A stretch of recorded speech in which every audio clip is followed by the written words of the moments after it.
ओम नमो भगवते वासुदेवाय। हरे कृष्णा। सुबह का आप सभी को सादर प्रणाम। आइए भगवान श्री कृष्ण के गीता उपदेश की तरफ चलते हैं। कल हमने आपको बताया कि भगवान श्री कृष्ण ने कहा है कि मनुष्य अपने जीवन के अंतिम क्षणों में जिस प्रकार की चेतना रखता है उसी प्रकार उसका अगले जन्म में उसको नया जन्म उसी प्रकार मिलता है। उसकी जैसी चेतना होती है उसको वैसा ही उसी प्रकार का उसको मनुष्य का या जानवर का या भगवान धाम का उसको स्थान प्राप्त होता है, शरीर प्राप्त होती है। तो भगवान श्री कृष्ण आज क्या कहते हैं उसको सुनते हैं। जीवन में हम या तो भौतिक या आध्यात्मिक शक्ति के विषय में सोचने के आदी हैं।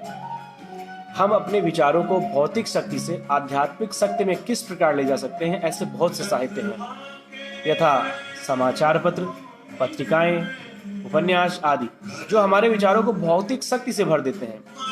इस समय हमें ऐसे साहित्य में लगे अपने चिंतन को वैदिक साहित्य की ओर मोड़ना है। भगवान श्री कृष्ण का कहना है कि संसार में बहुत सारे ऐसे पत्र पत्रिकाएं, समाचार पत्र और किताबें, पुस्तकें ऐसी हैं जिनको पढ़ करके हम भौतिक जगत में लिप्त रहते हैं।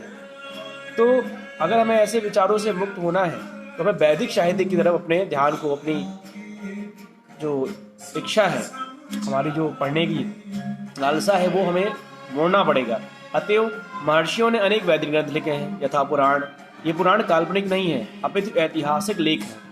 भगवान श्री कृष्ण ने कहा कि ऐसे बहुत सारे पुराण भगवान लिखे हैं महर्षि ऋषियों ने जो आपको वैदिक धर्म की ओर, वैदिक साहित्य की ओर मोड़ेंगे। निम्नलिखित चैतामृत में निम्नलिखित कथन है, माया मुग्ध जीवेर ना ही सुता कृष्ण ज्ञान, जीवेरे कृपाए कैला कृष्ण वेद पुराण। भुलक्कड़ जीवों या बद्ध जीवों ने परमेश्वर के साथ अपने संबंध को भुला दिया है और वे भौतिक कार्यों विषय में सोचने में मग्न रहते हैं। इनकी चिंतन शक्ति को आध्यात्मिक आकाश की ओर मोड़ने के लिए ही कृष्ण द्वैपायन व्यास ने प्रचुर वैदिक साहित्य प्रदान किया है। सर्वप्रथम उन्होंने वेद के 4 विभाग किए, फिर उन्होंने उनकी व्याख्या पुराणों में की और अल्पज्ञों के लिए उन्होंने महाभारत की रचना की। महाभारत में ही भगवत गीता दी हुई है। तत्पश्चात वैदिक साहित्य का सार वेदांत सूत्र में दिया गया है और भावी पथ प्रदर्शन के लिए उन्होंने वेदांत सूत्र का सहज भाष्य भी दिया जो श्रीमद् भागवतम कहलाता है। हमें इन वैदिक ग्रंथों के अध्ययन में अपना चित्त लगाना चाहिए। जिस प्रकार भौतिकतावादी लोग नाना प्रकार के समाचार पत्र, पत्रिकाएं तथा अन्य संसारी साहित्य को पढ़ने में ध्यान लगाते हैं, उसी प्रकार हमें भी व्यास देव द्वारा प्रदत्त साहित्य के अध्ययन में ध्यान लगाना चाहिए। इस प्रकार हम मृत्यु के समय परमेश्वर का स्मरण कर सकेंगे। भगवान द्वारा चलाया गया यही एकमात्र उपाय है और इसके फल का विश्वास दिलाते हैं, इसमें कोई संदेह नहीं है। भगवान कहते हैं कि आपको इस सांसारिक बहुत सारे जो किताबें, पुस्तकें, साहित्य, समाचार पत्र जो हम पढ़ते हैं, उनसे उनको पढ़ने से हमारा जो ध्यान है, जो हमारी जो हमारे अंदर की विश्वास है, जो हमारी प्रेरणा है, वो किससे उत्प्रोत हो जाती है? भौतिकतावादी जीवन से। तो अगर आपको भगवत धाम जाना है, श्री कृष्ण के प्रति अपने लगाव को बढ़ाना है, तो आपको वेदों, पुराणों, जो हमारे वैदिक साहित्य है, उनका भी अध्ययन करना जरूरी है। उसमें आपका चित्त लगाना जरूरी है और उसका फल निश्चित मिलता है। भगवान श्री कृष्ण ने स्वयं कहा है, तस्मात् सर्वेषु कालेषु मां मनुष्यवर युद्धे च मय्यर्पित मनोबुद्धिर्मार्मेश्वयि संशया। इसलिए हे अर्जुन, तुम कृष्ण के रूप में मेरा सदैव चिंतन करो और साथ ही अपने युद्ध कर्म करते रहो।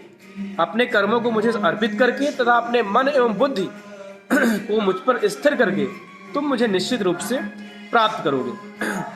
तो यहाँ पे भगवान श्री कृष्ण क्या कहते हैं कि अर्जुन, तुम अपना कर्म मत छोड़ो, थोड़ा भौतिक जो कर्म है उसको मुझको समर्पित करके, हमारा जो सही कर्म है, जो तुम्हारे धर्मानुसार कर्म है, उस कर्म को जरूर करो, लेकिन उसको मुझे समर्पित करके करो। कभी भी पाप के तरीके से मत करो और मेरे प्रति भक्ति अपनी रखो। मुझे कृष्ण भगवान मानकर मेरे कृष्ण के रूप में मेरी आराधना करो।